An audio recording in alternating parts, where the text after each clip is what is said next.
এই যে বন্ধুরা শুনছো, নতুন নতুন রোমান্টিক ভালোবাসার গল্প পেতে ও শুনতে চাইলে আমাদের সাগর অফিসিয়াল চ্যানেলটি সাবস্ক্রাইব করে বেল বাটনটি অন করে দিও। লাইক কমেন্ট করতে মোটেও ভুলবেন না কিন্তু। ধন্যবাদ সবাইকে। ক্লাস শেষে ভার্সিটির ক্যাম্পাসে বসে বন্ধুদের সাথে আড্ডা দিচ্ছিলাম। এমন সময় চোখ গেল একটা কালো বোরকা ও মিষ্টি কালারের হিজাব পরিহিতা একটি মেয়ের দিকে। যদিও আমি কোনো মেয়ের দিকে তাকিয়ে থাকতে অভ্যস্ত নই, তবুও কেন যেন মেয়েটির দিকে এক দৃষ্টিতে তাকিয়ে আছি। মেয়েটি ও তার বান্ধবীদের সাথে কথা বলছে ও হাসছে।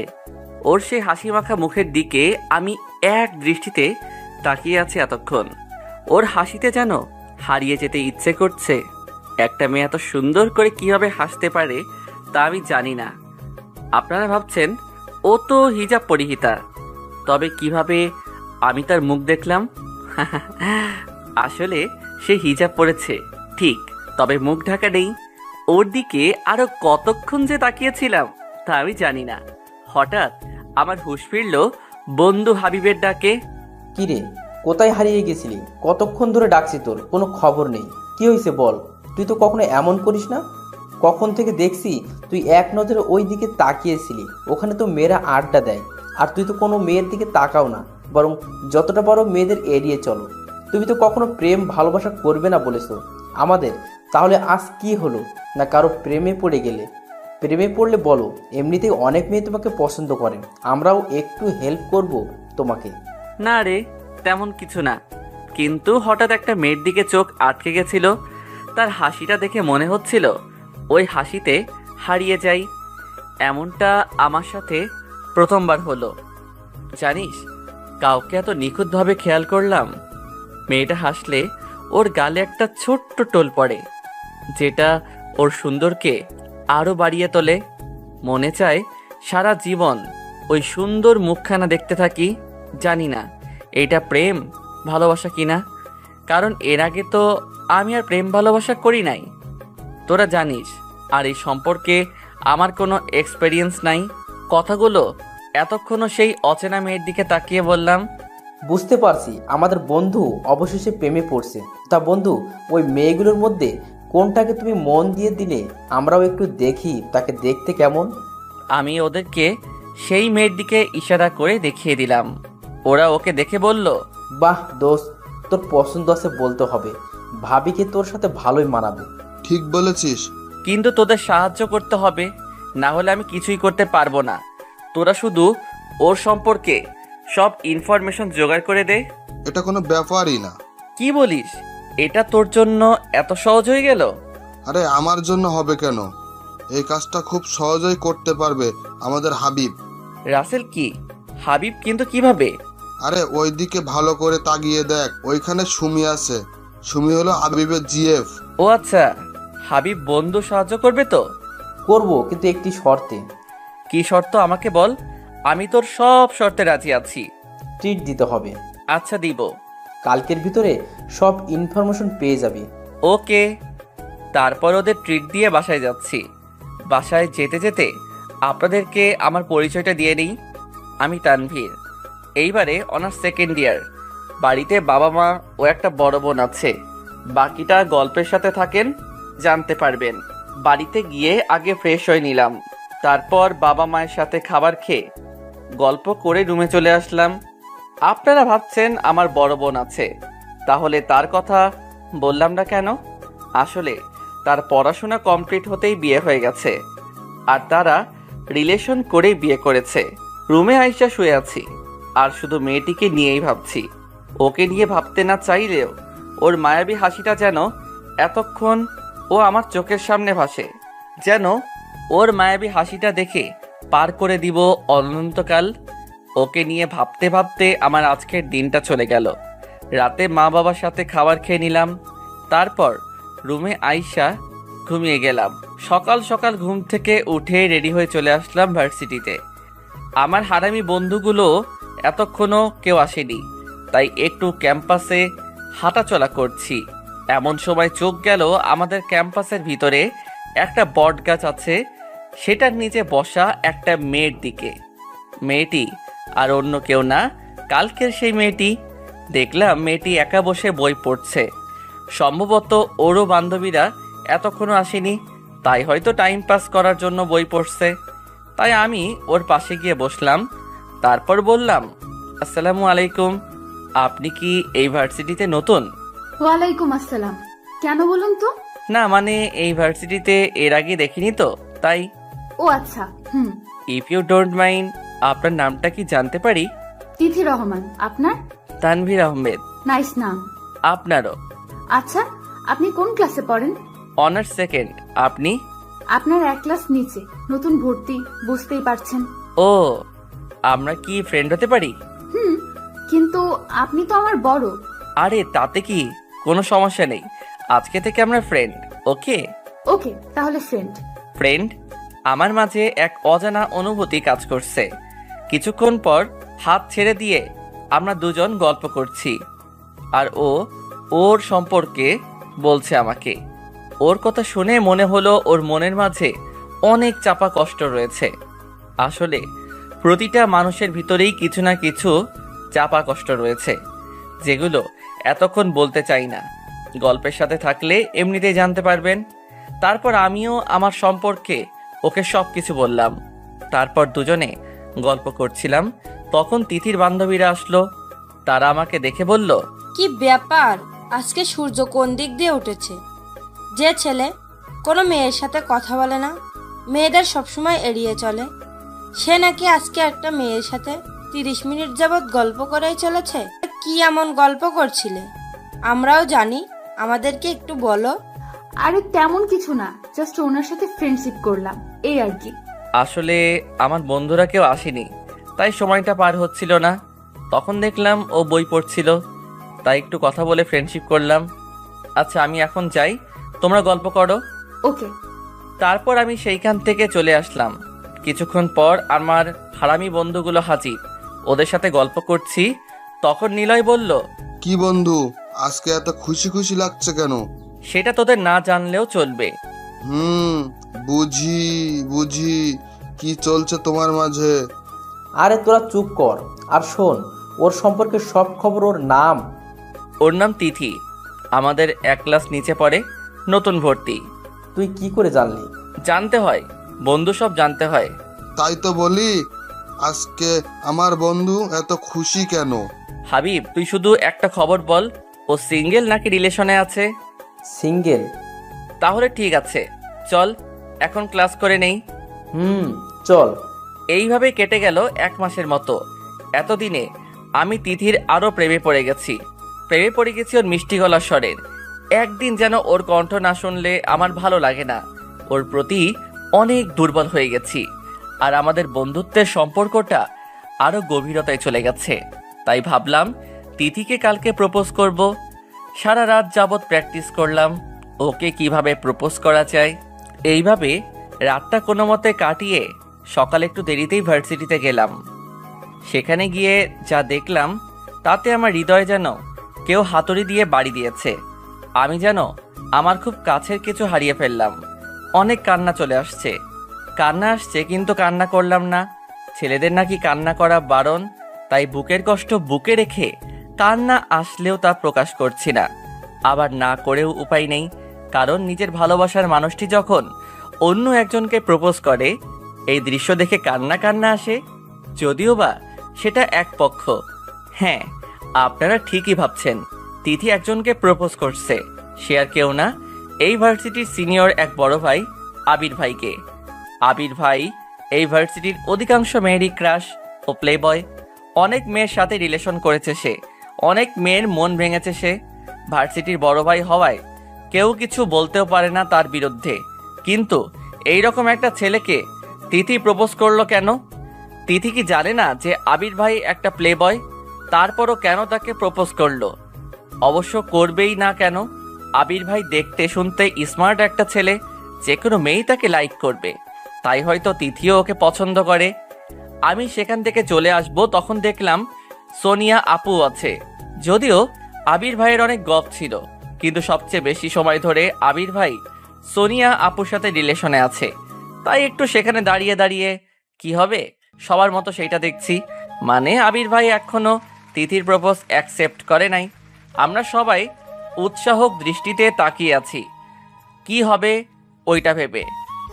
কিন্তু এরপর যা হলো তা দেখে আমি খুশি হব নাকি কান্না করব ভেবে পাচ্ছি না। কারণ আবির ভাই তিথিকে অ্যাকসেপ্ট করেনি, বরং অপমান করে তাড়িয়ে দিয়েছে। আর তিথি কান্না করতে করতে কোথাও চলে যাচ্ছে, আমিও ওর পিছে পিছে ছুটে চললাম। আবার কি না কি করে বসে এইটা ভেবে। তবে এইটা ভেবে খুশি হলাম যে আমার ভালোবাসার মানুষটিকে নিজের করে পাওয়ার একটা সুযোগ অন্তত পেলাম। আজকে ভেবেছিলাম তোমায় প্রপোজ করে নিজের করে নেব, কিন্তু তুমি কি করলে আবির? আমায় অপমান করে তাড়িয়ে দিলে, আবার অপমানও করলে সারা কলেজের সামনে। অনেক কান্না আসছে, চোখ দিয়ে পানি গড়িয়ে পড়ছে, চোখের পানি যেন বাদ মানছে না। এইগুলো ভাবছে আর কোনো দিকে না তাকিয়ে চলে আসছে নদীর পাড়ে। আমাদের ভার্সিটির কাছে একটা নদী আছে। তিথির মন খারাপ হলে চলে আসে এইখানে। আমিও চলছি তিথির পিছু পিছু হাঁটতে হাঁটতে চলে আসলাম একটা নদীর পাড়ে। দেখি তিথি একটা ভালো জায়গায় গিয়ে বসে আছে, নদীর দিকে তাকিয়ে আছে আর কি যেন ভাবছে। হয়তো আজকের এইগুলো নিয়েই ভাবছে। আমি ভাবছি এখন ওর কাছে যাওয়া কি ঠিক হবে না কি হবে না। সে যাই হোক, সব ভাবনা বাদ দিয়ে আমিও ওর পাশে গিয়ে বসলাম। কিন্তু ও কোনো কথা বলছে না। হয়তো আমি এসেছি সেই দিকে ওর কোনো খেয়াল নেই। কারণ মানুষের মন যখন খারাপ থাকে, যখন সে কোনো জিনিস নিয়ে ভাবনায় থাকে, তখন তার কোনো দিকে খেয়াল থাকে না। অনেকক্ষণ ধরে আমাদের মাঝে কোনো কথা হলো না, দুজনেই নিশ্চুপ। আমিও নদীর দিকে তাকিয়ে আছি। আমি নীরবতা ভেঙে বললাম, দেখো ওই নদী কত সুন্দর, কত সুন্দর তার স্রোতধারা, কত সুন্দর এই পরিবেশটা। নদীর এই পাড় থেকে ওই পাড়ের কিছুই দেখা যায় না, যায় না ছোঁয়া, শুধু অনুভব করা যায় এই নিস্তব্ধ পরিবেশটাকে। জানো, এই নদী যতদিন বেঁচে আছে ততদিন যেমন তার স্রোতধারা চলবে, ঠিক তেমনই আমাদের জীবনও চলতে থাকবে। হয়তো কখনো বিপদের সম্মুখীন হয়ে, কখনো সুখী হয়ে, প্রিয় মানুষটির সাথে সময় কাটিয়ে। জীবন তো চলতেই থাকবে। এই জীবনে পরিচয় হবে হাজার মানুষের সাথে, হবে তাদের সাথে বন্ধুত্ব, তবে তাদের মধ্যে কেউ হয়ে উঠবে প্রিয়জন। তাদের মধ্যে তুমি কাউকে পাবে বিপদের দিনে, কাউকে পাবে সুখের দিনে। যারা তোমার বিপদের দিনে পাশে থাকতে পারবে তারাই তোমার আসল বন্ধু, বুঝলে? আপনি এখানে ক্লাস করেননি? না, ক্লাসে আজকে মন বসছিল না, তাই এইখানে চলে আসলাম। দেখলাম তুমি এইখানে মন খারাপ করে বসে আছো। জানি তোমার মন খারাপ, এই মুহূর্তে তোমার একা থাকা শ্রেয়। তবে না এসে পারলাম না, কারণ এই একা থাকার মুহূর্তেই মানুষ আত্মহত্যার মতো একটা ডিসিশন মেনে নেয় অথবা ডিপ্রেশনে চলে যায়, যেটা তার করা উচিত না। বরং সেই সময় ধৈর্য ধরা দরকার হয়, আল্লাহর উপর বিশ্বাস রাখতে হয়। তিনি যা করেন বান্দার মঙ্গলের জন্য করেন। বেশি বেশি করে সময় কাটাতে হয় পরিবারের মানুষগুলোর সাথে, তাতে দূর হয় একাকিত্বের, ডিপ্রেশনের। এতক্ষণ খারাপ লাগছিল, কিন্তু আপনার কথা শুনে মনটা অনেক ভালো লাগছে। এই সময় এরকম একজন বন্ধু পাওয়া ভাগ্যের ব্যাপার। জানেন, বাবা মার একমাত্র মেয়ে আমি। বাবা আর্থিক অবস্থা ভালো, তাই কোনো ইচ্ছাই অপূর্ণ রাখে না আমার বাবা। মাও অনেক ভালোবাসে, আদর করে। ওই যে আবির ভাই, উনি আমার মামাতো ভাই, আমার থেকে 3 বছরের বড়। আমাদের বাসায় 6 মাস পর পর তারা বেড়াতে আসে, আমরাও মাঝে মাঝে যাই। ওনার প্রতি আমার তেমন কোনো ফিলিংস ছিল না, কিন্তু যখন আমি ক্লাস 10-এ পড়ি তখন একবার আমার পা কেটে গিয়েছিল। উনি সেদিন আমার পায়ে মলম লাগিয়ে ব্যান্ডেজ করে দেন। সেদিন রাতে আমার অনেক জ্বর আসে, আমাকে মেডিসিন খাইয়ে দিয়ে মামিকে আমার পাশে রেখে তারপর উনি ওনার রুমে চলে যান। সকালে আমার খোঁজ নিয়েছেন কেমন লাগছে। হয়তো এজন্যই আমি ওনার প্রতি দুর্বল হয়ে পড়েছিলাম। ওনার জন্য মনের ভেতর ভালোবাসা না আবেগ তৈরি হয়েছিল তা আমি জানি না। এতদিন ভয় লাগছিল, তাই কিছু বলি নাই। কিন্তু আজকে সাহস করে ওনাকে প্রপোজ করেছিলাম, কিন্তু উনি আমাকে আরো অপমান করলেন, যার জন্য ওনাকে আমি কখনো ক্ষমা করতে পারবো না।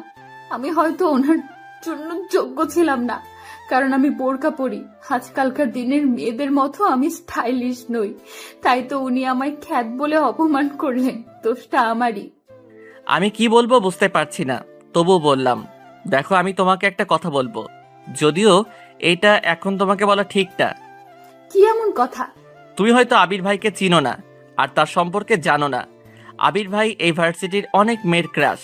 কিন্তু তিনি আজ পর্যন্ত অনেক মেয়ের মন ভেঙেছেন। যার যার সাথে রিলেশন ছিল তাদের সাথে অতিজর 2-3 মাস রিলেশন ছিল, তারপর ব্রেকআপ। শুধুমাত্র সোনিয়া আপু ছাড়া তার সাথে এখনও রিলেশনশিপে তিনি আছেন। তাদের রিলেশন প্রায় 1 বছর। তাই সবাই মনে করে হয়তো আবির ভাই এইবারে ভালো হয়ে যাবেন। বিশ্বাস না হলে তোমার বন্ধুদের জিজ্ঞাসা করতে পারো। তাই তোমার জন্য ভালোই হয়েছে।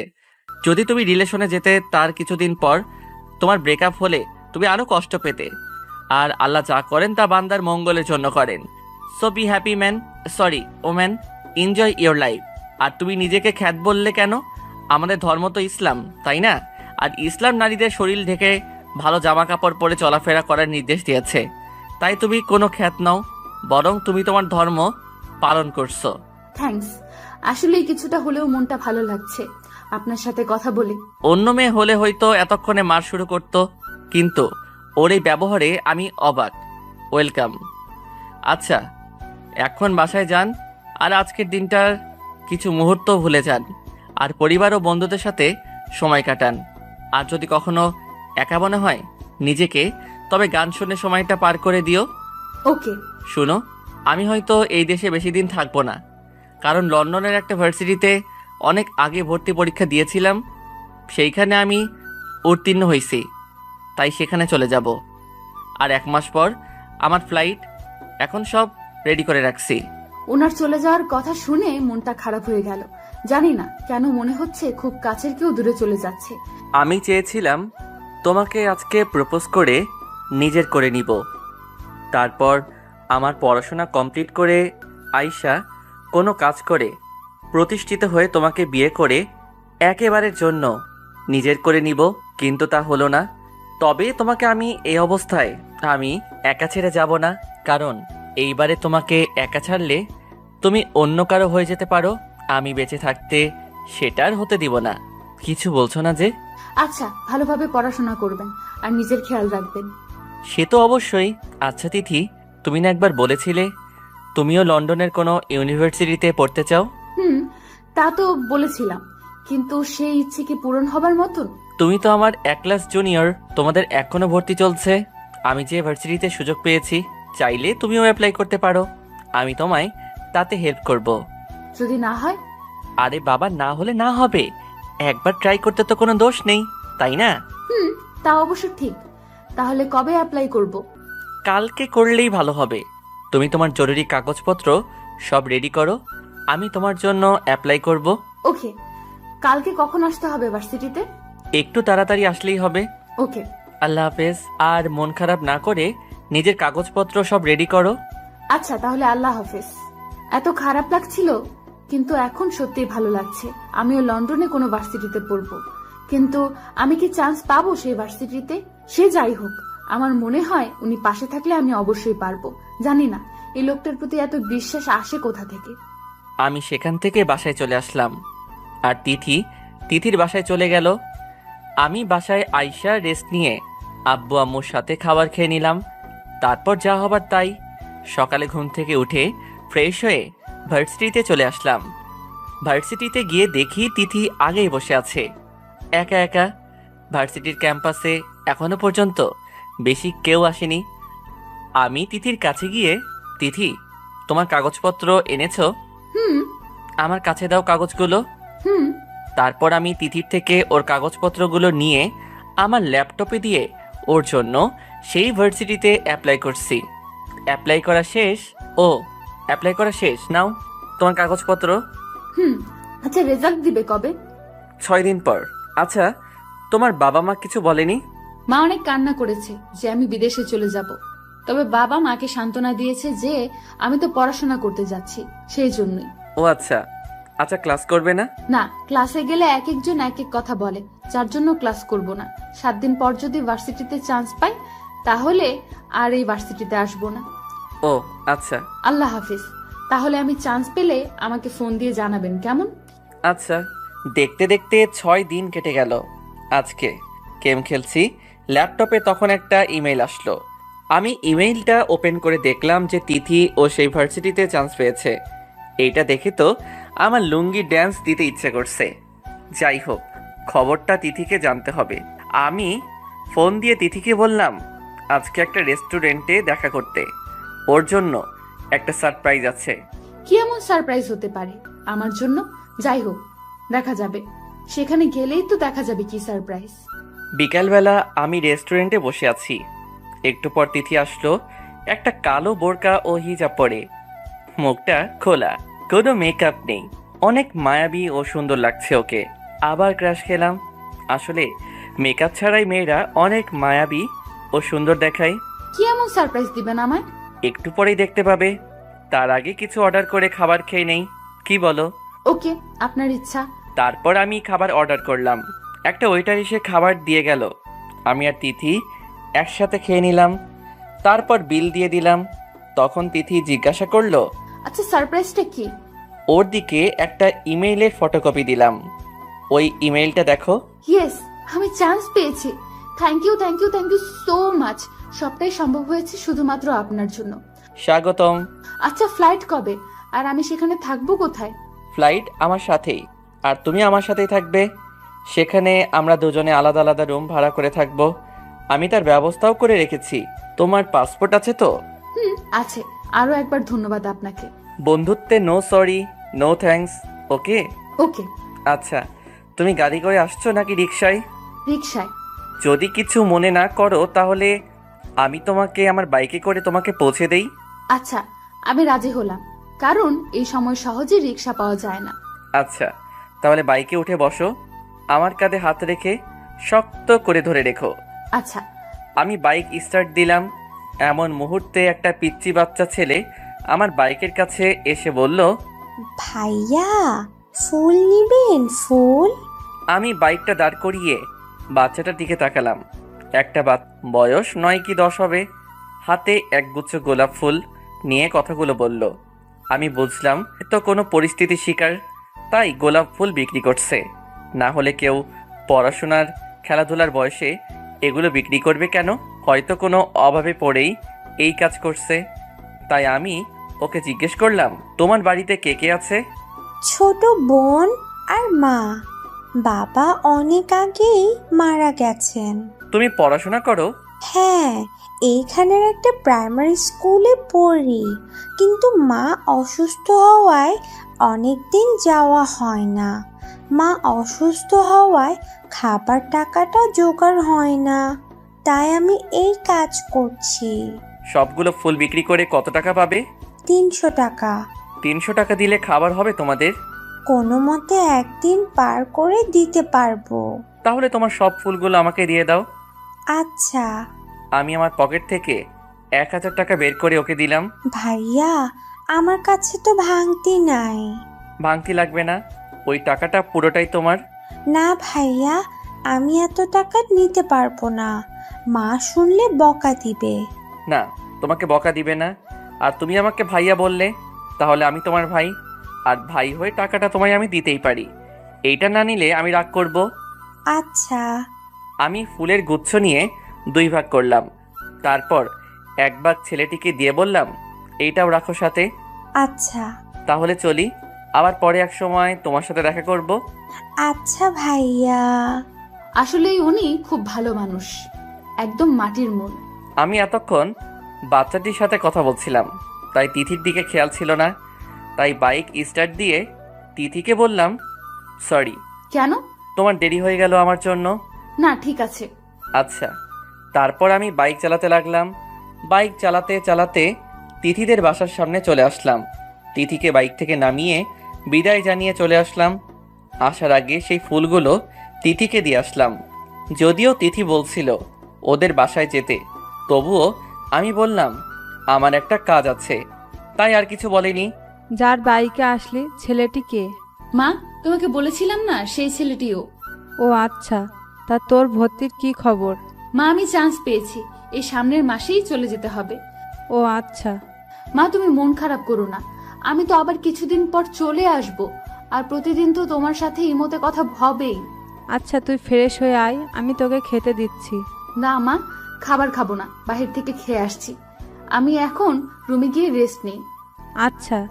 ওই দিকেও আমি বাড়িতে গিয়ে রেস্ট নিচ্ছি আর তিথির কথা ভাবছি। এইবার তিথি, আমি তোমার মনে আমার জন্য জায়গা করে নিবই। আমার আর তোমার মাঝে আমি কাউকে আসতে দিব না। অনেক বেশি ভালোবাসি যে তোমায়। আমি ভালোবাসি, তাই তুমি শুধু আমার তিথি, তুমি শুধুই আমার। তোমার মনের মাঝে আমার জন্য জায়গা যে আমার করতেই হবে। তোমার মনে আমার জন্য সৃষ্টি করব ভালোবাসার অনুভূতির। এইগুলো ভাবছিলাম। দেখতে দেখতে 1 মাস পেরিয়ে গেল। আমাদের আজকে যাওয়ার তারিখ। লন্ডনে আমাকে এগিয়ে দিতে মা, বাবা, আপু ও দুলাভাই আসছে।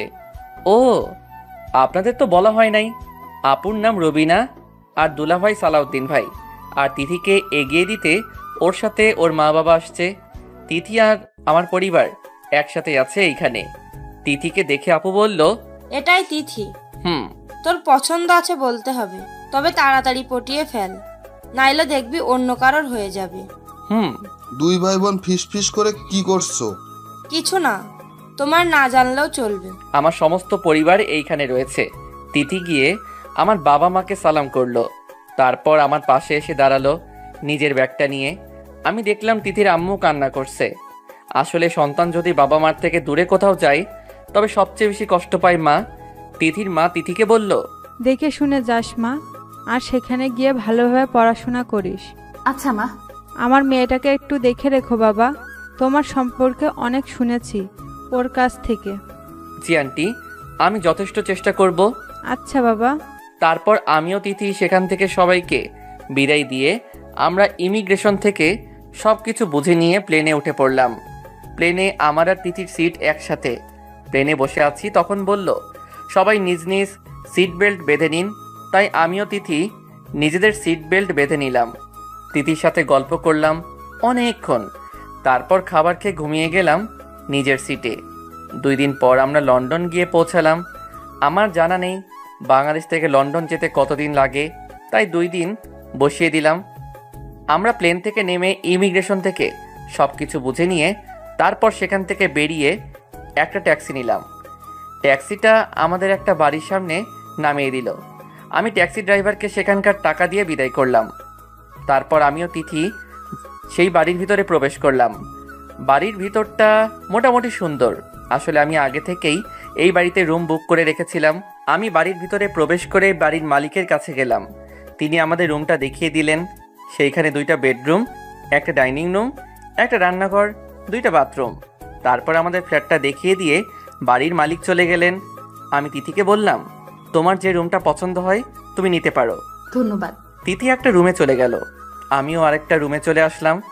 আমি রুমে গিয়ে ব্যাগ থেকে কাপড় বের করে ফ্রেশ হতে চলে গেলাম। ফ্রেশ হয়ে আয়শা নিজের রুমটা সুন্দর করে গুছিয়ে নিলাম। তারপর অনেক ক্লান্ত লাগছিল, তাই ঘুমিয়ে গেলাম। ঘুম ভাঙলো তিথির ডাকে। আসলে দরজা খোলা রেখেই ঘুমিয়ে গিয়েছিলাম। তিথি, তুমি এইখানে? কিছু লাগবে? না মানে একলা একলা রুমে ভালো লাগছিল না, তাই আপনার রুমে আসলাম। দেখি আপনি ঘুমাচ্ছেন। প্রথম ভেবেছিলাম ডাকবো না, কিন্তু একলা একলা ভালো লাগছিল না, তাই ডাক দিলাম। সরি। আচ্ছা ঠিক আছে। আচ্ছা তুমি এইখানে বসো, আমি ফ্রেশ হয়ে আসছি। আচ্ছা। আমি ফ্রেশ হয়ে চলে আসলাম ওর কাছে। তারপর ওকে বললাম, কি সাহায্য করতে পারি আমি তোমার? রুমে একা একা বসে ভালো লাগছে না, চলুন না বাইরে কোথাও ঘুরে আসি।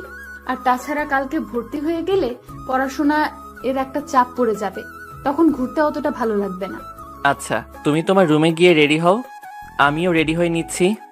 আচ্ছা। তিথি ওর রুমে চলে গেল। আমি জামা কাপড় পরে রেডি হয়ে নিলাম। তারপর তিথিকে ডাকতে গেলাম। তিথি বলল 5 মিনিট লাগবে। আমি অপেক্ষা করছি।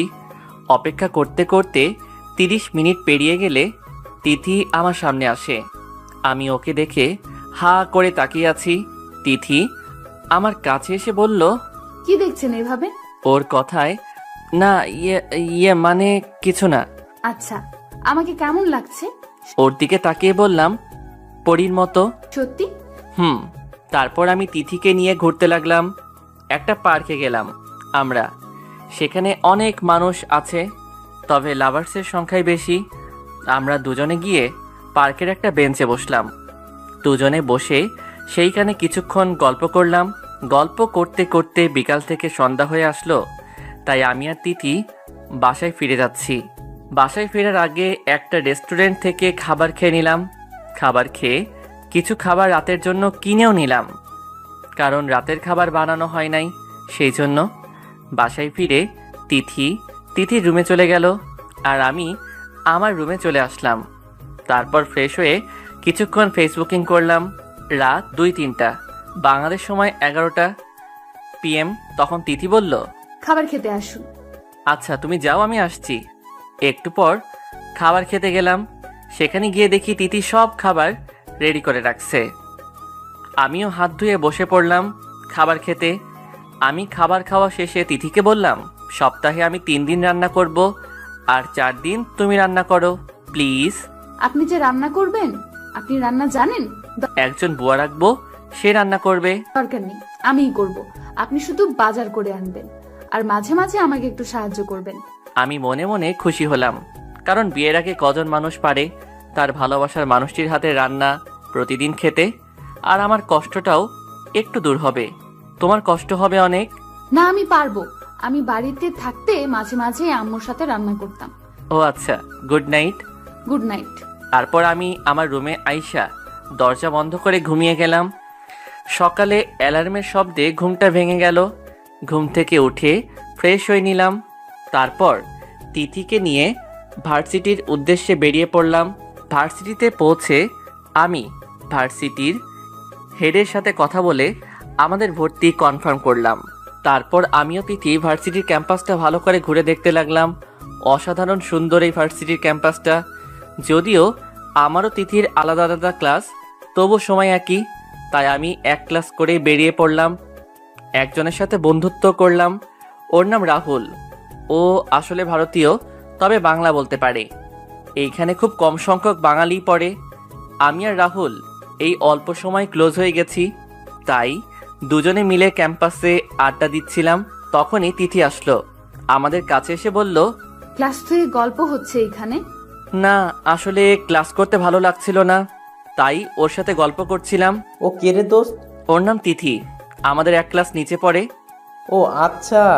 তখন একটা মেয়ে আইসা রাহুলের কান ধরে মোচড় দিল। রাহুল পিছে ফিরে মেয়েটিকে দেখে বলল, আহ, ছাড়ো, লাগছে রিমি, ছাড়ো বলছি। আচ্ছা, ছাড়লাম। এখন বলো, এইখানে কি? এই, ওর সাথে আজকে বন্ধুত্ব হলো, তাই একটু গল্প করছিলাম। তা আমার সাথে ওদের পরিচয় করে দিবে না? এ হলো তানভীর, আর তানভীরের হলো আমার ইয়ে। বুঝতে পারছি। আসসালামু আলাইকুম ভাবি। ওয়ালাইকুম আসসালাম। এ হলো তিথি, ও আমাদের ফ্রেন্ড। আজ থেকে আমরা 4 জন ফ্রেন্ড। ওকে? ওকে। তানভীর, তুই একটু ওই দিকটায় চল, তোর সাথে কথা আছে। আচ্ছা চলো। এই, তোরা দুজন কোথায় যাস? এই সামনে মাত্র 2 মিনিট পর চলে আসবো। আচ্ছা, তাড়াতাড়ি চলে আসিস। ওকে।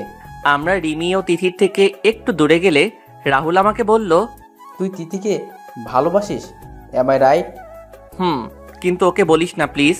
ওকে। এখন চল ওদের কাছে যাই। তারপর আমরা 4 জন অনেক ভালো বন্ধু হয়ে গেলাম। এইভাবে কাটতে লাগলো আমাদের বন্ধুত্বের দিনগুলো। ভালোই কাটছে দিন, আর আমি দিন দিন তিথিকে আরও বেশি ভালোবেসে ফেলেছি। দেখতে দেখতে পেরিয়ে গেল 3টি বছর। সামনেই আমার অনার্স লাস্ট ইয়ারের পরীক্ষা, তাই ভাবলাম তিথিকে প্রপোজ করব। কালকে রাহুল আমাকে হেল্প করবে কিছুটা। এই 3 বছরের মাঝে তিথির মাঝেও অনেক পরিবর্তন আসছে। কি পরিবর্তন আসছে শুনবেন? তাহলে শুনেন। আমি কোনো মেয়ের সাথে কথা বললে বা কোনো মেয়ের দিকে তাকালে আমাকে অনেক বকা দেয়। আবার আমি কোনো মেয়ের সাথে কথা বললে তো সেদিন আমার সাথে কথাই বলে না।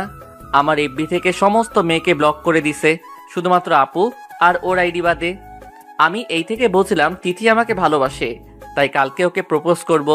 তবে এইবার আর প্র্যাকটিস করলাম না, কারণ আগের বার প্র্যাকটিস করতে করতে আমি বাস খাইছি।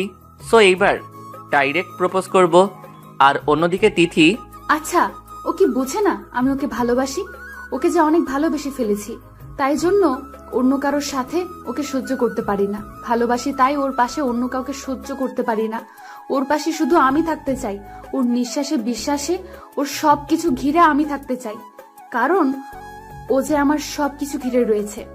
এই 3টি বছর আমার মন প্রাণ জুড়ে যে তানভীর আর তানভীরই রয়েছে। ওকে ছাড়া একটা দিন তো থাকতে পারি না। আচ্ছা, ও যদি ওর পরীক্ষার পর এখান থেকে চলে যায়, তাহলে আমি কাকে ঘিরে বাঁচবো? না, কিছুদিনের মাঝে ও আমাকে প্রপোজ না করলে আমি আমার মনের কথাগুলো বলবো। আমি যে ওকে আবেগ দিয়ে নয়, বরং মন থেকে ভালোবাসি সেটা বলবো। একটা মেয়ে হয়ে নির্লজ্জের মতো ওকে ভালোবাসি কথাটা বলবো। ভালোবাসার মানুষটিকে পাওয়ার জন্য না হয় এইটুকু করলাম। এইগুলো ভাবতে ভাবতে তিথিও ঘুমিয়ে গেল। আর আরিয়ানও। দুই দিকে দুটি মন শুধু একটা জিনিসই চায়, শুধু ভালোবাসা। তাদের দুটি মন মিলেমিশে হতে চায় একাকার, ভালোবেসে হারিয়ে যেতে চায় তাদের দুজনের দুটি মন। এখন অপেক্ষা একটি এমন দিন বা সময়ের যখন তারা একে অপরের মনকে বুঝে ভালোবাসবে, সবকিছু ভুলে আপন করে নিবে দুজন দুজনকে। হয়তো কালকে সেই বিশেষ দিনটি আসবে তাদের জীবনে, হয়তোবা কালকে তাদের জীবনের আলো অন্ধকার অধ্যায়ের সূচনা হবে। কি হবে তা জানার জন্য সাথেই থাকুন। আর গল্পটি ভালো লাগলে অবশ্যই লাইক ও কমেন্ট করে জানাবেন। সরি, আগের চেয়ে সবার কাছে ক্ষমা চেয়ে নিচ্ছি, কারণ এই গল্পের ছেলেটার নাম পাল্টে দেওয়া হয়েছে। একজন রিকোয়েস্ট করেছে তানভীর নামটা চেঞ্জ করে আরিয়ান নামে দিতে। হয়তো সব কিছু ভুলে আপন করে নিবে দুজন দুজনকে। যাই হোক, গল্পে ফেরা যাক। সকালবেলা তিথি ও আরিয়ান মানে আমি দুজনেই রেডি হচ্ছি। আজকে দুজনেই অনেক সুন্দর করে সাজগোজ করছে। সাজগোজ শেষ হলে আরিয়ান তিথিকে ডাকতে ও রুমে গেল। আসতে পারি? আসো। তিথি রুমে গিয়ে তিথিকে দেখে যেন ওর হুঁশ হারিয়ে ফেলল। ও মনের অজান্তে বলে দিল, জানি না কি দিয়ে বানিয়েছে তোমায় বিধাতা, এত সুন্দর কেন তুমি? আরিয়ানের কথা শুনে তিথি তো লজ্জায় শেষ। তবে এইটুকু বলে আরিয়ান নিজেকে সামনে নিয়ে বলে, সরি, আর লজ্জা পেতে হবে না, এখন চলো। এতক্ষণ তিথি আরিয়ানকে খেয়াল করেনি, তবে এখন তিথি আরিয়ানের দিকে তাকিয়ে দেখল আরিয়ানকেও আজকে অনেক সুন্দর লাগছে। কোনো সিনেমার হিরোর চেয়ে কম লাগছে না। আরিয়ান সে এক পলক দৃষ্টিতে কিছুক্ষণ তাকিয়ে দেখল, তারপর নিজেই হুঁশ থেকে ফিরে আরিয়ানের সাথে যেতে শুরু করলো। তারা বাসার বাইরে আইসা একটা ট্যাক্সি নিল। ট্যাক্সি নিয়ে তারা একটা নিরিবিলি পরিবেশে চলে আসলো। আরিয়ান তিথিকে ট্যাক্সি থেকে নামিয়ে ট্যাক্সি ড্রাইভারকে টাকা দিয়ে বিদায় জানিয়ে দিল। ট্যাক্সি ড্রাইভার চলে গেল। তখন তিথি বলল, আমরা এখানে কেন আসলাম? আমাদের না ভার্সিটিতে যাওয়ার কথা? কিছুক্ষণ পর যাব। এখন আমার সাথে এখানে একটু হাঁটবে? আচ্ছা চলুন। তিথি ও আরিয়ান পাশাপাশি হাঁটছে আর চারদিকটা দেখছে। চারদিকে গাছপালায় ভরপুর। ইচ্ছে করছে তিথির হাত দুটো ধরে হাঁটতে, কিন্তু সাহস পাচ্ছে না। অপরদিকে তিথিও মনে মনে ভাবছে, ইস, এই রোমান্টিক পরিবেশ, আরিয়ান যদি আমার হাত দুটি ধরে হাঁটতো। তারা হাঁটতে হাঁটতে একটা ঝিলের কাছে চলে আসলো। এই জায়গাটা আরো অনেক সুন্দর, তাই তিথি এক ধ্যানে পরিবেশের চারপাশটা উপভোগ করছে। হঠাৎ আরিয়ান বলে উঠল, তিথি, আমি তোমাকে কিছু বলতে চাই। জানি না কথাটি তুমি কিভাবে নিবে। কি এমন কথা? আগে বলো, কথাটি শুনে তুমি আমার সাথে বন্ধুত্ব নষ্ট করবে না? আমরা এখন যেমন বন্ধু আছি, আগামীতেও এমন বন্ধু থাকবো। আচ্ছা। আরিয়ান তিথির সামনে হাঁটু গেড়ে বসে পড়ল। ও তিথির পেছন থেকে একটা গোলাপ ফুল তিথির দিকে এগিয়ে দিয়ে বলল, তিথি, তোমায় যেদিন প্রথম দেখেছিলাম সেদিন থেকেই তোমায় ভালোবেসে ফেলেছি। জানি না তোমার ওই চোখে কি আছে, তবে তোমার ওই চোখের মায়ায় পড়ে গেছি। তিথি, তোমায় অনেক বেশি ভালোবেসে ফেলেছি, বড্ড বেশি ভালোবেসে ফেলেছি তোমায়। আমিও তোমায় অনেক ভালোবাসি। হয়তো প্রথম দিকে তোমায় বন্ধু ছাড়া অন্য কিছু ভাবতাম না, তবে এই 3টি বছরে তোমায় অনেক বেশি ভালোবেসে ফেলেছি। একটু জড়িয়ে ধরবে আমায়? বলতে দেরি সাথে সাথেই তিথি আরিয়ানকে জড়িয়ে ধরল। আরিয়ানও তিথিকে জড়িয়ে ধরল। দুজন যেন ভালোবাসার প্রথম অনুভূতিকে অনেক ভালোভাবে উপভোগ করছে। তারা এই ভালোবাসা যেন চলতেই থাকবে অনন্তকাল। তাতে থাকবে না কোনো বাধা। আর যদি কোনো বাধা আসেও, সেই বাধা যেন তাদের কাছে কোনো বাধাই নয়, কারণ প্রেম যে অমর। ভালোবাসার শক্তি সম্পর্কে কেই বা না জানে। গল্পে ফেরা যাক। হঠাৎ তিথি আরিয়ানকে নিজের থেকে ছাড়িয়ে তিথি বলল, যাও, তোমার সাথে কথা বলবো না। এতদিন লাগলো প্রপোজ করতে। আহা, রাগ করছো কেন? আসলে আমি তোমাকে অনেক আগে প্রপোজ করতে গিয়েছিলাম, কিন্তু সেদিন পারিনি। কেন? কারণ সেই দিন তুমি আবির ভাইয়াকে প্রপোজ করছিলে। যদিও আবির ভাইয়া না করে দেওয়ার পরে প্রপোজ করতে পারতাম, তবুও করিনি। কারণ তখন তোমার একটা ভালো বন্ধুর দরকার ছিল, যে তোমার মনের অবস্থা বুঝে তোমায় ভালো উপদেশ দিতে পারবে। তাই আমি সেই ভালো বন্ধু হয়েই তোমার সামনে গেলাম। এতদিন নিজের মাঝে ভালোবাসাটাকে রেখে শুধু তোমায় মন থেকে ভালোবেসে গেছি। আর আজকে অবশেষে তুমি আমার ভালোবাসার পূর্ণতা পেল। Love you Tithi. Love you two.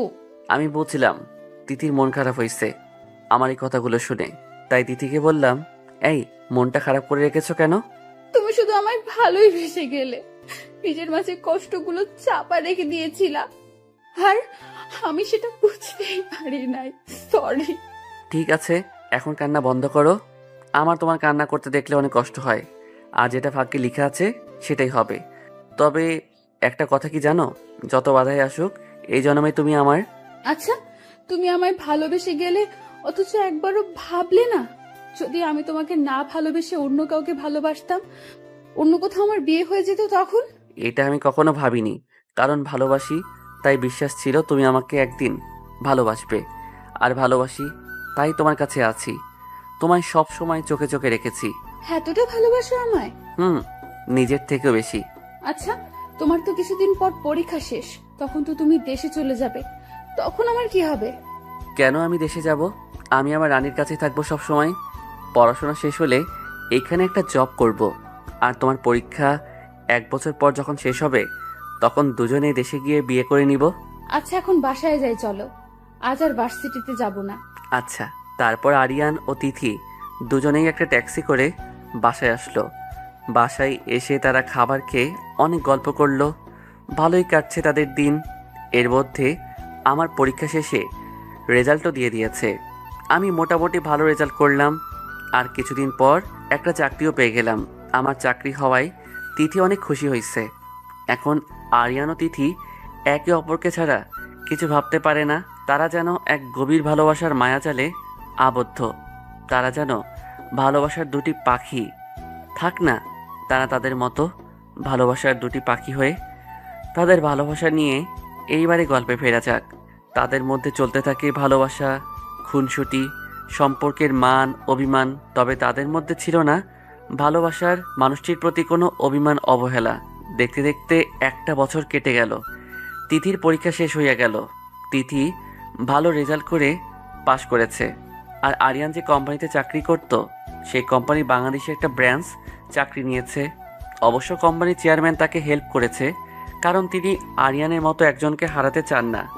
আজ তিথি ও আরিয়ান দেশে ফিরছে, তাদের জন্য অপেক্ষা করছে তাদের ফ্যামিলির সব সদস্যরা ও কিছু বন্ধু। ফ্লাইট বাংলাদেশের বিমানবন্দরে অবতরণ করলে কিছুক্ষণ পর আরিয়ান ও তিথি ইমিগ্রেশন থেকে আরিয়ান ও তিথি তাদের জিনিসগুলো বুঝে নিয়ে সেখান থেকে বেরিয়ে পড়ে। তারা বাহিরে আসতেই তাদের ফ্যামিলির লোকজন তাদের ঘিরে ধরে। আরিয়ানের আম্মু আরিয়ানকে কাছে এসে জড়িয়ে কান্না করে দেয়। আসলে মা তো, তাই আরিয়ানের আব্বু আম্মু আরিয়ানকে ভালো মন্দ জিজ্ঞেস করে, আর তিথিকেও জিজ্ঞেস করে সে কেমন আছে। আলহামদুলিল্লাহ, ভালো আছি আন্টি। তা বাবা, তোমাদের সেখানে কোনো অসুবিধা হয়নি তো? না আঙ্কেল। আচ্ছা, ওরা এখানে দাঁড়িয়ে থাকবে নাকি ওরা এসেছে ওদের বাসায় নিতে হবে তো? চলুন। তারপর আরিয়ানকে নিয়ে আরিয়ানের বাবা মা সেখান থেকে চলে আসে, আর তিথিকে নিয়ে তিথির বাড়ির লোক তিথিদের বাড়িতে চলে যায়। বাড়িতে আসতে আসতে বিকাল হয়ে যায়। আমি বাড়ির ভিতরে যেতেই আপু বলল, কি রে ভাই, এই বোনটাকে ভুলে গেলি? তোমাকে ভুলি কিভাবে? তুমি তো আমার জানের আপু। হইছে, এখন যা ফ্রেশ হয়ে নিচে আয়। কতদিন পর বাড়িতে আসলি? আচ্ছা, তিথির সাথে তোর সেটিং হয়েছে? তাহলে আমাকে ট্রিট দিতে হবে। ট্রিট দিতে পারবো না, তবে তোকে তোর জন্য আনা জিনিসগুলো দিব। আচ্ছা, তাহলে ফ্রেশ হয়ে নিচে খেতে আয়। আচ্ছা। তারপর আমি আমার রুমে চলে আসলাম। রুমে আইসা ফ্রেশ হয়ে নিলাম। ফ্রেশ হয়ে নিচে খেতে গেলাম। আজ আবার অনেক দিন পর আব্বু আম্মুর ও আপু দুলাভাইয়ের সাথে একসাথে খাবার খাচ্ছি। সে যে এক আলাদা অনুভূতি। মনের মাঝে যেটা প্রকাশ করতে আমি কোনো বইয়ের ভাষার মতো করতে পারবো না।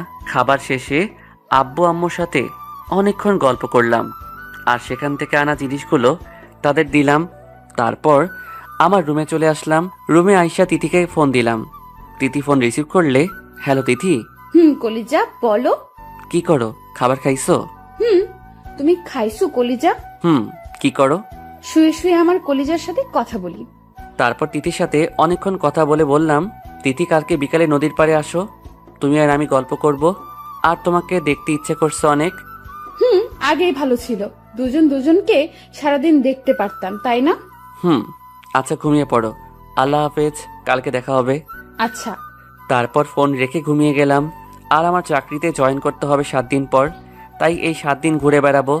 সকালবেলা ঘুম থেকে উঠে ফ্রেশ হয়ে নাস্তা করতে গেলাম, তখন আরিফা বলল, মামা, আমাকে আমার জন্য আনা জামা কাপড় আর চকলেটগুলো দাও। আমি তো তোমার জন্য কিছু আনিনি। আরিফাকে কোলে নিয়ে ওর চোখের পানি মুছে দিয়ে বললাম, তোমার মামা তোমার জন্য অনেকগুলো চকলেট আর তোমার জন্য জামা কাপড় এনেছে। সত্যি? কোথায় ওগুলো বলো? তোমার আম্মুর কাছে দিয়েছি, তার কাছ থেকে নিয়ে নিও। আরিফা আমার কপালে একটা চুমু দিয়ে আচ্ছা বলে চলে গেল। আমি নাস্তা শেষ করে আমার পুরনো কলেজের হারামি বন্ধুদের সাথে আড্ডা দিতে চলে গেলাম। আমি সেখানে গিয়ে দেখি আমার বন্ধুগুলো আগে থেকেই বসে আছে। আমি ওদের কাছে গিয়ে, আসসালামু আলাইকুম বন্ধুরা, কেমন আছো? জি আলহামদুলিল্লাহ ভালো। তা কেমন আছো? ভালোই। তারপর ওদের সাথে অনেকক্ষণ গল্প করছি। তখন হাবিব বলল, বন্ধু তিথির কি খবর? তোদের সেটিং হয়েছে? রে, সে তো 1 বছর ধরে আমরা দিব্যি প্রেম করে বেড়াচ্ছি। কি 1 বছর ধরে প্রেম করছিস আর আমাদের জানালি না? সরি রে, তোদের নম্বর ছিল না। আচ্ছা এখন ট্রিট দে। আচ্ছা, তারপর আর কি, পকেট থেকে 3000 টাকা গায়েব। ওদের ট্রিট দিয়ে গল্প করে বাসায় চলে আসলাম। বাসায় এসে ফ্রেশ হয়ে লাঞ্চ করে নিলাম, তারপর এক ঘুম দিলাম। বিকেলবেলা ঘুম থেকে উঠে ফ্রেশ হয়ে নামাজ পড়ে নিলাম। নামাজ পড়ে নদীর পাড়ে চলে গেলাম। নদীর পাড়ে গিয়ে দেখি তিথি আগে থেকে বসে আছে। আমি গিয়ে পিছন থেকে ওর চোখ ঢেকে ধরলাম, তখনও বলল, আমি জানি এটা আমার কলিজা, এখন ছাড়ো। কি করে বুঝলে? অন্তরের অনুভূতি থেকে। তাই? তারপর আমি আর তিথি পাশাপাশি নদীর পাড়ে বসে একসাথে গল্প করছি। সে কি অনুভূতি বলে বোঝানো যাবে না। যারা প্রেমিক প্রেমিকা তারাই একমাত্র সেই অনুভূতি প্রকাশ করতে পারবে। আমি আর তিথি গল্প করছি আর আমাদের ভবিষ্যৎ নিয়ে কল্পনা করেছিলাম। তখন কেউ পিছন থেকে আমার কলার ধরে টান দিল। আমি পিছনে ফিরে দেখি আবির ভাই। আমি আবির ভাইকে বললাম, আবির ভাই কলারটা ছাড়ুন। কলার ছাড়বো না, তুই কি করবি? ভাই কলার ছাড়ুন, না হলে ভালো হবে না। আমি কলার ছড়িয়ে নিয়ে বললাম, ভবিষ্যতে এইরকম কিছু করার চেষ্টা করবেন না। ভাগ্যিস আপনি আমার বড় ভাই, তাই রেসপেক্ট করছি। যদি কিছু করি তবে কি করবি? মারবি আমায়? এটা বলে আমায় একটা থাপ্পড় দিল। তখনই তিথি আসে, আবির ভাইয়ার গালে একটা থাপ্পড় বসিয়ে বলে, কোন সাহসে আপনি ওর গায়ে হাত দিলেন? ও তোমার সাথে বসেছিল তাই। ও আমার সাথে বসে থাকলে আপনার সমস্যা কি? আমি আরিয়ানকে ভালোবাসি আর আরিয়ানও আমায় ভালোবাসে, তাই আমরা যা করি তাতে আপনার কি? আমিও তোমার ভালোবাসি। ভালোবাসেন সেটা কখনো সম্ভব না মিস্টার আবির। এই জীবনে তিথি শুধু আরিয়ান আর আরিয়ান শুধুই তিথির, বুঝলেন? আর আপনি ভালোবাসার কিছু বোঝেন? আজ পর্যন্ত কত মেয়ের অভিশাপ আপনার গায়ে লেগেছে তা কে জানে। আর আমার পক্ষে আপনাকে ভালোবাসা কখনো সম্ভব না। আমি তিথির কথাগুলো শুনে অনেক খুশি হলাম, তাই আবির ভাইকে আর কিছু বললাম না। কিছুক্ষণ পর আবির ভাই বলল, তোদের আমি এক হতে দিব না, দাঁড়া, তোদের আমি আলাদা করেই ছাড়বো। এইটা বলেই তিথি আমাকে জড়িয়ে ধরে বলল, আমাকে ক্ষমা করে দাও আরিয়ান, সব আমার জন্যই হয়েছে। না, এতে তোমার কোনো দোষ নাই। আর সন্ধ্যা হয়ে গেছে, চলো বাসায় যাই। আর আজকে যা ঘটলো ভুলে যাও, আর আমাদের আলাদা কেউ করতে পারবে না। তারপর আমি তিথিকে ওর বাসায় পৌঁছে দিয়ে আমার বাসায় চলে আসলাম। রাতে খাবার খেয়ে তিথির সাথে কথা বলে ঘুমিয়ে গেলাম। ও আপনাদের তো বলাই হয়নি, এই কয়েকদিনে বাবা মাও জেনে গেছে আমি আর তিথি একে অপরকে ভালোবাসি। তাই তারা ঠিক করেছে কিছুদিন পরে আমার আর তিথির বিয়ের কথা বলবে তিথির বাবা মায়ের সাথে। সকালে তিথি ঘুম থেকে উঠে ফ্রেশ হয়ে খেতে বসে। তখন তার আব্বু বলে, তিথিমা, আমি আর তোর মা ভেবেচিন্তে তোর সাথে আবিরের বিয়ে ঠিক করেছি। তোর মামা কল করে তোদের বিয়ের কথা বলল, আমিও আর না করতে পারলাম না। তাছাড়া আবির বলল তোরা নাকি একে অপরকে ভালোবাসিস, আর আমিও ভেবে দেখলাম আবির দেখতে শুনতে ভালো, আর ভালো ছেলে আশা করি। এই বিয়েতে তোর মত আছে? এই কথা শোনা মাত্র তিথি সেখান থেকে উঠে চলে আসলো মন খারাপ করে। আমার মেয়েটা মনে হয় লজ্জা পেয়েছে। ওর মুখ দেখে আমার কিন্তু তা মনে হলো না। তাহলে তিথিকে গিয়ে জিজ্ঞেস করো। তবে এই বিয়েতে ওর রাজি থাকা চাই। আমি আবিরদের কথা দিয়ে ফেলেছি। আচ্ছা, আমি দেখি। আমি এখন কি করব? আমি তো আরিয়ানকে ভালোবাসি, আবিরকে না। আমি তো আরিয়ানকে ছাড়া বাঁচবো না। আমার প্রতি নিঃশ্বাসে যে এখন শুধু আরিয়ানের অস্তিত্ব খুঁজে পাই। না, আমি আরিয়ানকে ছাড়া অন্য কারো হাত ধরতে পারবো না। দরকার পড়লে এই জীবন আমি আর রাখবো না, কিন্তু আমি যে আরিয়ানকে ভালোবাসি সেটা বাবাকে জানাতে হবে। কিন্তু কিভাবে? কি হলো তিথি, তুই কি এই বিয়েতে খুশি না? তুইও তো আবিরকে ভালোবাসিস। না আম্মু, আমি আবিরকে না, আরিয়ানকে ভালোবাসি। জানো আম্মু, এক সময় আবেগের বশে আবির ভাইকে ভালোবাসতাম ঠিকই, কিন্তু সেটা আবেগ ছিল। আমি আবির ভাইকে একদিন প্রপোজও করেছিলাম, কিন্তু সেদিন কি করেছিল জানো? সেদিন সে আমাকে অপমান করে তার গার্লফ্রেন্ড মিলে সারা ভার্সিটির সামনে। সেদিন আমার বুকটা চিরে অনেক কান্না আসছিল, কিন্তু সেই কান্না দেখার মতো কেউ ছিল না সেই সময় দরকার ছিল আমার ভালো একজন বন্ধু, যে আমাকে একটু সান্ত্বনা দিবে। কিন্তু এমন কেউ আমাকে সান্ত্বনা দিতে আসেনি। সেদিন অনেকবার ভেবেছিলাম এই জীবনটা আমি শেষ করে দিব, কিন্তু পারিনি। সেদিন আমার পাশে বন্ধুর মতো একজনকে পেয়েছিলাম। সে কে জানো? হ্যাঁ, সে আমার ভালোবাসা আরিয়ান।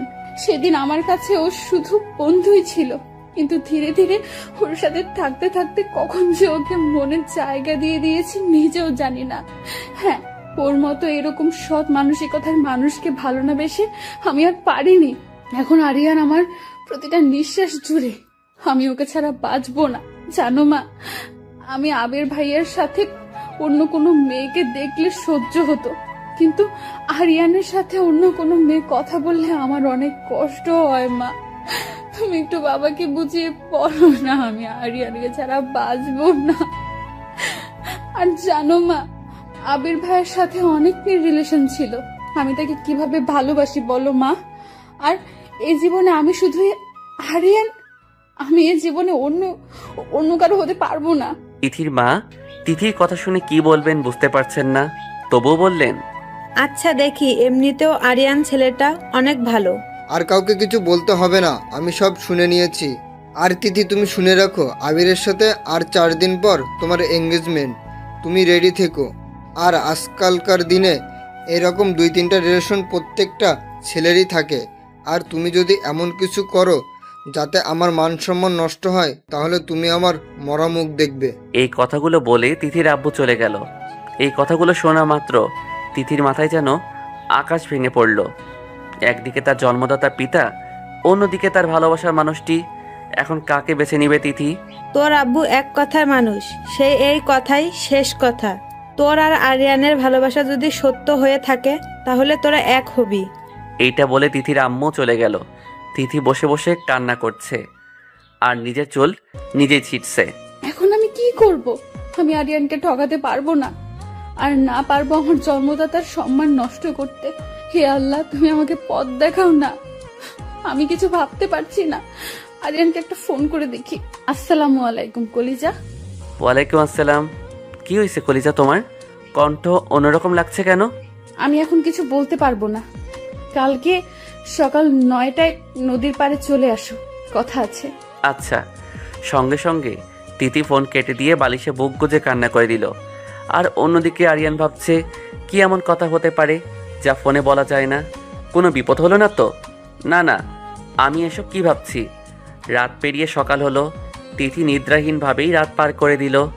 আরিয়ানও টেনশনে অনেক রাত পর্যন্ত জেগেছিল, কিন্তু মধ্যরাতে ঘুমিয়ে পড়েছে।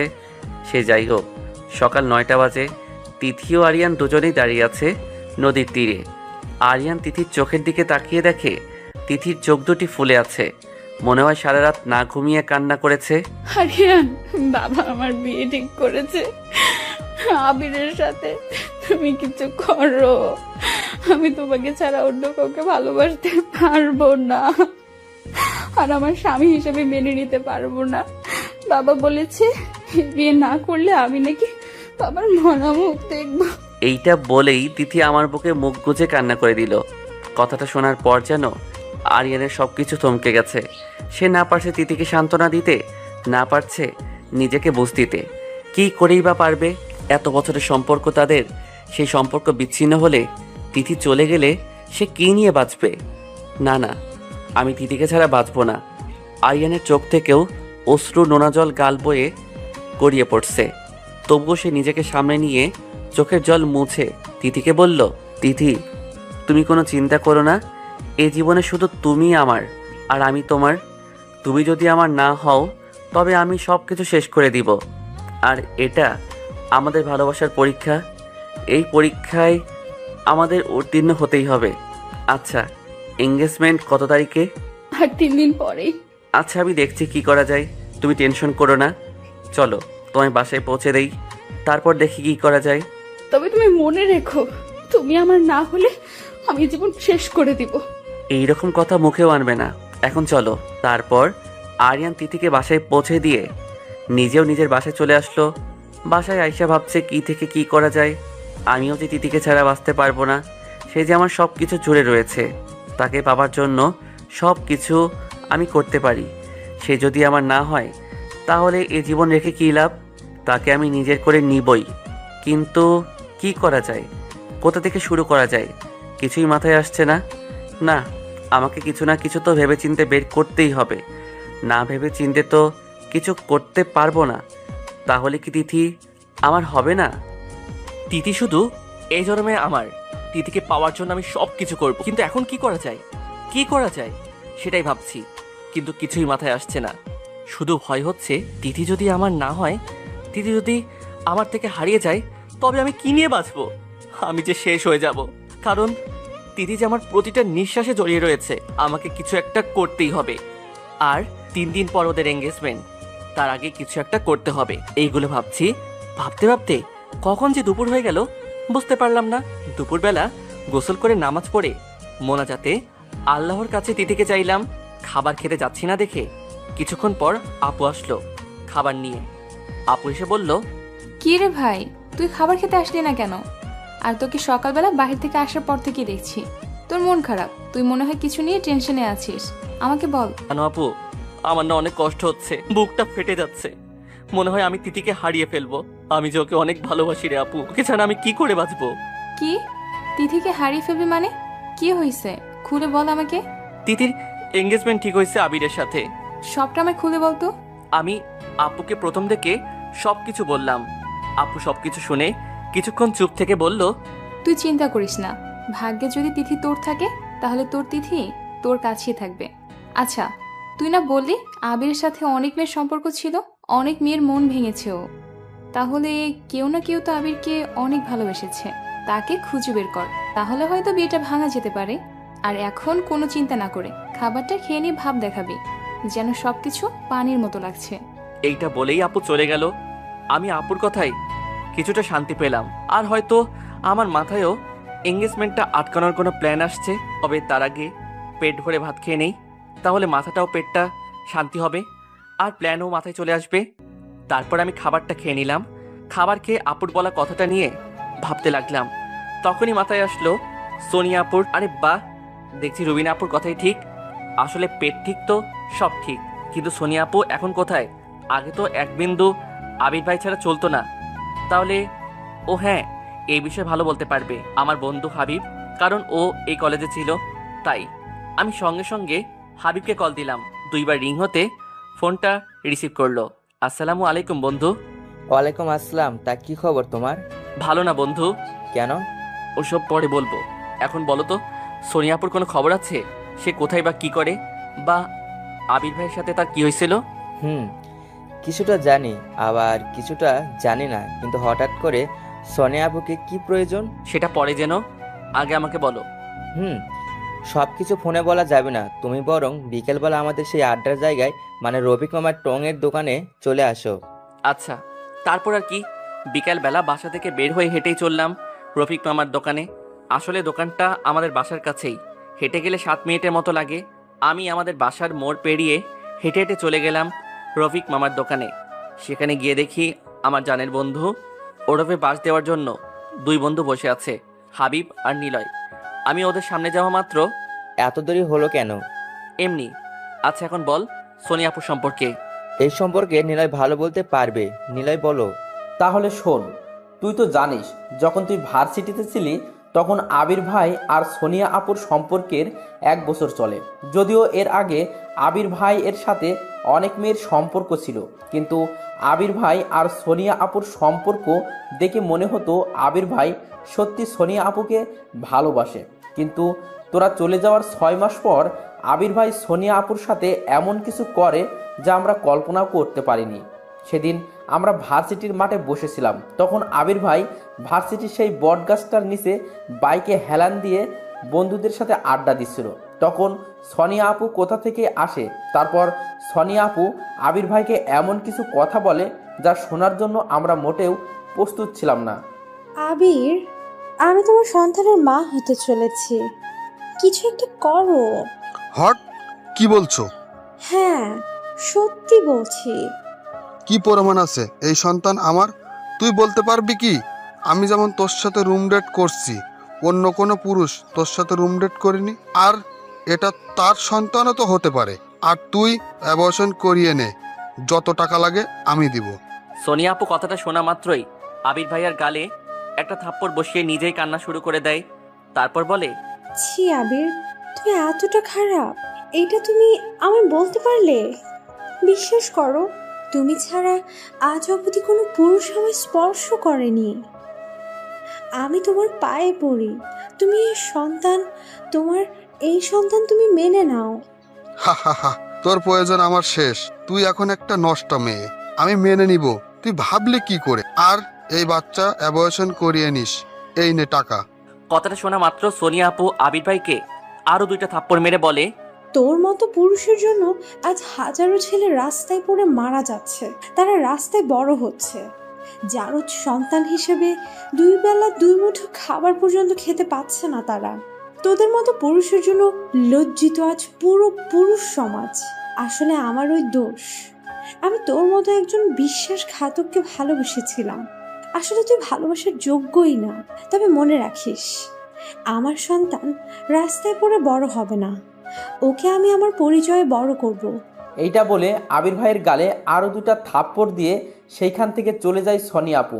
তারপর থেকে তাকে কখনো ভার্সিটিতে দেখিনি। এইটা বলেই নিলয় থেমে গেল। আমি ওর কথাগুলো শুনে অনেক খারাপ লাগলো। চোখের কোণে কিছুটা পানিও চলে আসছে।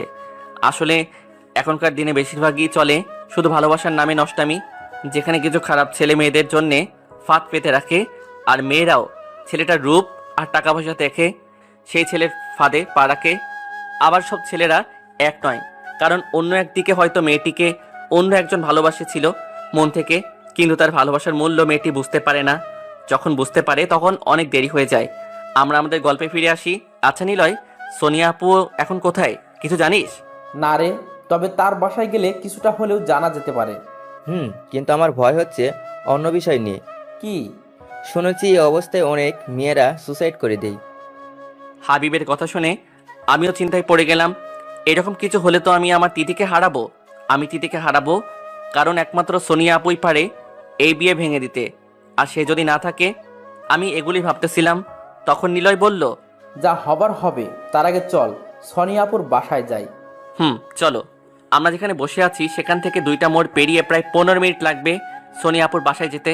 তাই আমরা 3 জন রওনা দিলাম সোনিয়া আপুর বাসায়। রাস্তায় হাঁটছি, পা যেন আমার চলছেই না, শুধু হাবিবের বলা কথাটা মাথায় ঘুরপাক খাচ্ছে।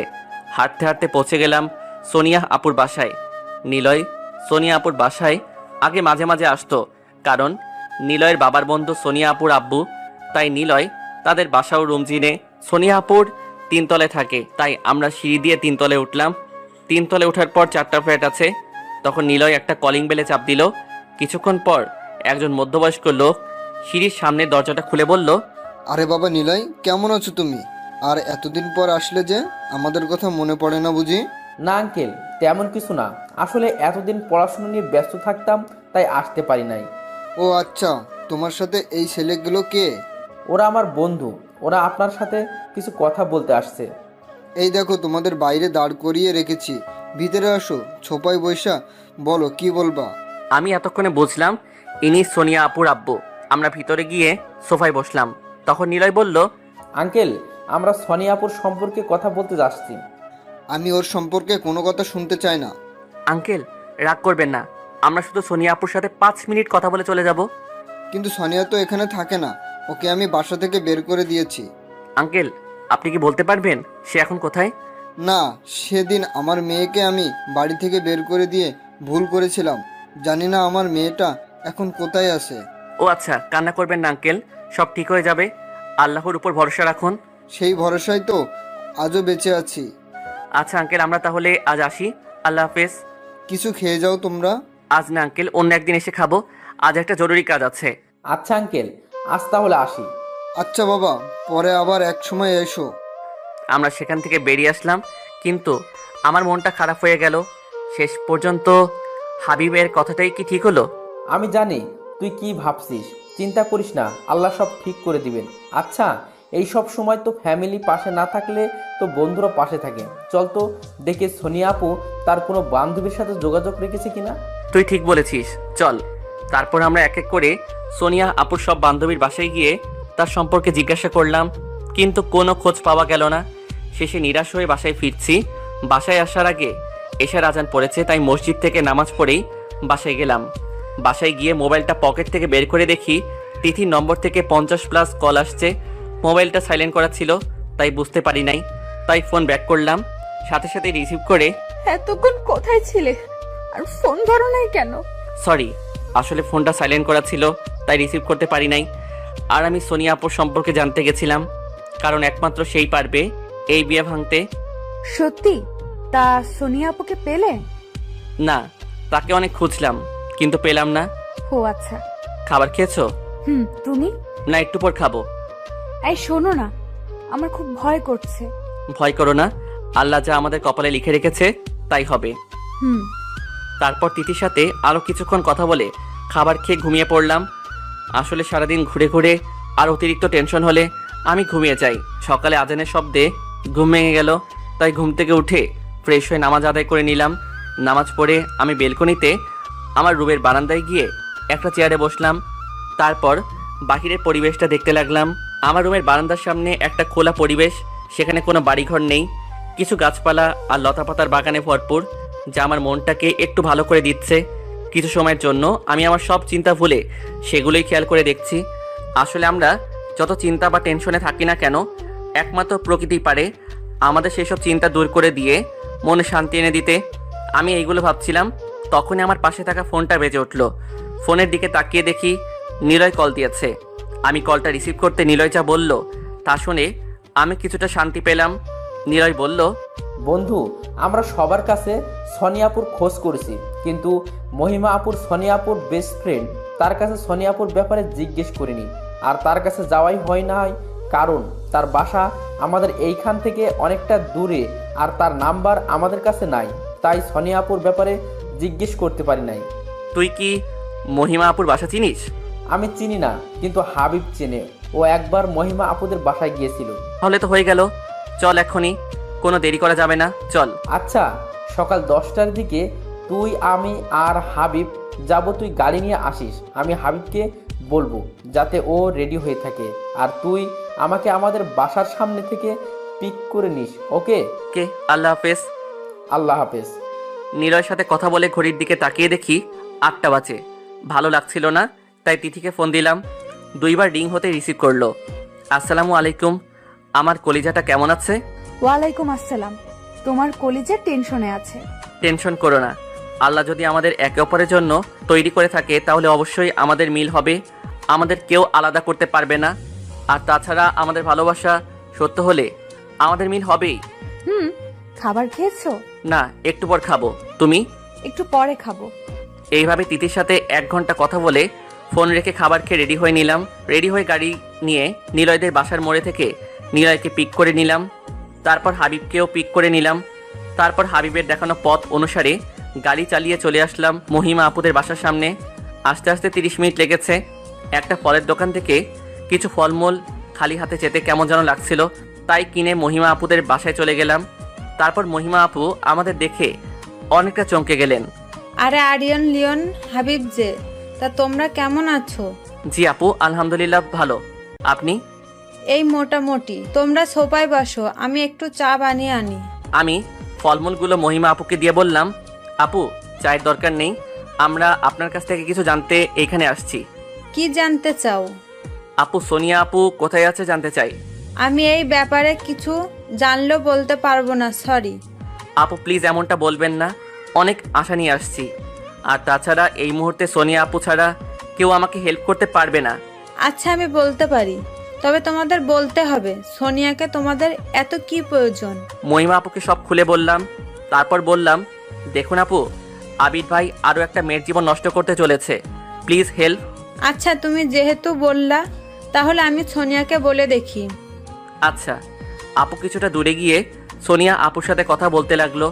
প্রায় 20 মিনিট কথা বলার পর মহিমা আপু এসে বলল, সোনিয়া তোমাদের সাথে দেখা করার জন্য রাজি হয়েছে। এখন বলো কখন যাবে? বিকাল 4টায়। আচ্ছা তাহলে তোমরা দুপুরে খাবার আমার বাসায় খেয়ে যাও। যদিও খাবার খেতে চাইনি এখন, তবু তাদের এত জোরাজোরির জন্য খেতে হলো। বিকেল 4টায় আমরা গাড়িতে বসে আছি, আমি, মহিমা আপু, নিলয়, হাবিব। আমি মহিমা আপুর দেখানো রাস্তা মতো গাড়ি চালাচ্ছি। ও আপনাদের তো বলা হয় নাই, সোনিয়া আপু এখন মহিমা আপুর এক খালার বাসায় থাকে। খালার কোনো মেয়ে নাই, তাই সোনিয়া আপু মহিমা আপুর খালার মেয়ের মতোই সেখানে আছে। আমরা প্রায় 15 মিনিট গাড়ি চালিয়ে সেখানে গিয়ে পৌঁছালাম। সামনে একটা দোতলা বাড়ি, চারপাশে বাড়িঘর আছে কিন্তু কম। আমরা মহিমা আপুর সাথে সেই বাড়ির ভিতরে যেতে লাগলাম। সেখানে গিয়ে মহিমা আপু কলিং বেল দিল। 2 মিনিট পর সোনিয়া আপু এসে দরজা খুলে দিল। তারপর আমরা ভিতরে গিয়ে সোফার উপরে বসলাম, আর আমাদের সামনের সোফায় সোনিয়া আপু বসলো। তারপর বলল, তোমাদের কথা আমি শুনলাম, আমি রাজি আছি। এখন বলো কিভাবে আমি তোমাদের সাহায্য করতে পারি? আপনি আমাদের সাথে বিয়ে বাড়িতে গেলেই হবে, না হলে আরেকটা মেয়ের জীবন নষ্ট হয়ে যাবে, মৃত্যু হবে একটি ভালোবাসার। আচ্ছা আমি যাব।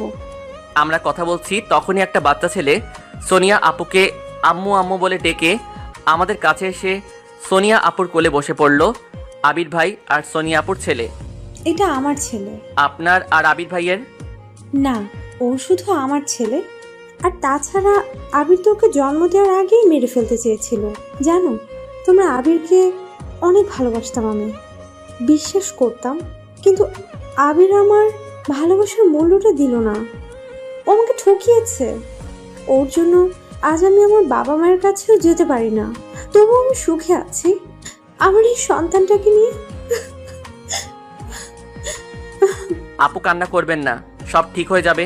আচ্ছা আপু, ওর নাম কি? ওর নাম রিয়ান। এই যে আমার ছোট আঙ্কেলটা, এদিকে আসো, আমার কোলে আসো। না, আমি তোমার কোলে যাব না। অনেকগুলো চকলেট দিব তোমায়, এখন আমার কোলে আসো। ও সাথে সাথেই আমার কোলে আসলো। আমি নিলয়কে বললাম, নিলয় বাহির থেকে কিছু চকলেট নিয়ে আয় তো। 10 মিনিট পর নিলয় চকলেট নিয়ে আসলো। আমি চকলেটগুলো রিয়ানের হাতে দিলাম। রিয়ান চকলেটগুলো নিল। তারপর রিয়ানকে কোল থেকে নামিয়ে, আচ্ছা আপু, আমরা এঙ্গেজমেন্টের দিন সকালে আপনাকে এসে নিয়ে যাব। আচ্ছা। তারপর আমরা সোনিয়া আপুকে বিদায় জানিয়ে সবাই নিজ নিজ বাসায় চলে আসলাম। এখন মনটা অনেক ভালো লাগছে। দেখতে দেখতে এঙ্গেজমেন্টের দিন চলে আসলো। আমি, নিলয় আর হাবিব গিয়ে সোনিয়া আপুকে নিয়ে আসলাম। সাথে রিয়ানও আসছে। রিয়ানকে কিছু চকলেটও কিনে দিয়েছি, সেগুলো খাচ্ছে। খেতে গিয়ে ওর গালে মুখে চকলেট দিয়ে ভরিয়ে ফেলেছে, আর সোনিয়া আপু তা পরিষ্কার করে দিচ্ছে। বিকালে এঙ্গেজমেন্ট, তাই আমি তিথিকে আগেই বলে রেখেছি যে আমরা না আসা পর্যন্ত যাতে অনুষ্ঠান শুরু না হয়। আমরা বিকালে তিথিদের বাসায় গেলাম, সাথে সোনিয়া আপু, রিয়ান, হাবিব, নিলয়। বাসাটা অনেক সুন্দর করে সাজানো হয়েছে। আমরা ভিতরে চলে গেলাম, দেখি অনেক মানুষ আসছে। হঠাৎ তিথির আব্বু মাইকে অ্যানাউন্সমেন্ট করলো যে একটু পরে অনুষ্ঠান শুরু, মানে তিথিকে আবির ভাই রিং পরিয়ে দিবে, আর আবির ভাইকে তিথি রিং পরিয়ে দিবে। কথাটা শুনে খারাপ লাগলো। একটু পর তিথিকে আবির ভাই রিং পরাতে গেলে আমি বললাম, এই অনুষ্ঠান হবে না। কেন? আমি বলছি তাই, কারণ আমি আর তিথি একে অপরকে ভালোবাসি। এই বিয়ে হবে, এই বিয়ে কে আটকে রাখে আমি দেখব। আমি আটকাবো এই বিয়ে। এই মেয়ে কে তুমি? আমি কে সেটা আপনার গুণধর ছেলেকে জিজ্ঞেস করেন। সোনিয়া, তুমি এখানে কি করো? আর তোমার না বলছি অ্যাবর্শন করিয়ে নিতে, তোমার কোলে বাচ্চা কেন? কথাটা শোনা মাত্র আবির ভাইয়ের আম্মু আবির ভাইয়ের গালে একটা থাপ্পড় বসিয়ে দিয়ে বলল, ছি, আমার লজ্জা হচ্ছে। তুই আমার ছেলে, তুই এমন একটা কাজ করবি আমি ভাবতেও পারি নাই। তারপর আবার আরেকটা মেয়ের জীবন নষ্ট করতে চলে আসছিস। তিথির আম্মুকে এখন আমি কিভাবে মুখ দেখাবো বলো? ছি ছি, আবির তোকে তো আমি এই শিক্ষা দেয় নাই। সরি দুলাভাই, আমাদের ক্ষমা করবেন। আমি যে ঘরে এইরকম একটা জানোয়ারকে তৈরি করেছিলাম আমি বুঝতে পারিনি। আর এই যে মা, চলো আজ থেকে তুমি আমার বৌমা হিসেবে থাকবে। আবির মানুক আর না মানুক, তুমি আমাদের পরিবার সদস্য। ও যদি ওর ভুল বুঝতে পেরে কোনো দিন ক্ষমা চায় তবেই ওকে ক্ষমা করে ঘরে আনবো, তার আগে না। সাথে সাথেই আবির ভাই তার আম্মুর পা জড়িয়ে ধরে কান্না করে। আমাকে ক্ষমা করে দাও আম্মু, আমি আর এরকম অন্যায় করব না। ক্ষমা আমার কাছে না চেয়ে এই মেয়েটার কাছে চা। আমাকে ক্ষমা করে দাও সোনিয়া। আমার কিচ্ছু চাই না, শুধু এই সন্তানটাকে তার পিতৃ পরিচয় দিলেই হবে। আর ওদের সবার কাছে ক্ষমা চেতে হবে, বিশেষ করে আরিয়ান আর তিথির কাছে। আমাকে ক্ষমা করে দাও তিথি, আরিয়ান। আমি ক্ষমা করে দিলাম। আমি তোমাকে মেনে নেই কিংবা নাই নেই, কিন্তু আমার সন্তানকে আমি মেনে নিয়েছি। ওর এই মুখখানা দেখে আমি আমার জীবনটা কাটিয়ে দিতে পারবো। আর আমি জানি তুমি এখনো আমায় ভালোবাসো, কিন্তু এখনো আমায় ক্ষমা করনি। আমি তোমার কাছে থেকে ক্ষমা করিয়ে নিব, আর তোমার আর রিয়ান এর কাছে একটা ভালো স্বামী ও একটা পিতা হওয়ার চেষ্টা করব। ওদের ভালোবাসা চলুক এইভাবে, কারণ ভালোবাসা অবিরাম, অন্তহীন। এখন দেখা যাক ওইদিকে কি হচ্ছে। আবিরের বাড়ির লোক চলে যাওয়ার পর তিথি এসে আরিয়ানকে জড়িয়ে ধরলো। আরিয়ান ও তিথিকে জড়িয়ে ধরলাম, জড়িয়ে ধরে কানে কানে বললাম ভালোবাসি। তাই সমস্ত বাধা বিপত্তি দূর করে তোমার কাছে ছুটে আসছি, তোমায় ভালোবাসতে, তোমার সাথে পথ চলতে। এইভাবে পথ চলতে চাই তোমার সাথে। সারা জীবন থাকবে কি আমার পথ চলার সঙ্গী হয়ে? ভালোবাসি ওগো সুন্দরী রমণী, বড্ড বেশি ভালোবাসি যে তোমায়। তখনই তিথির আব্বু বলল, আমি হেরে গেছি তোমাদের ভালোবাসার কাছে, জিতে গেছে তোমাদের ভালোবাসা।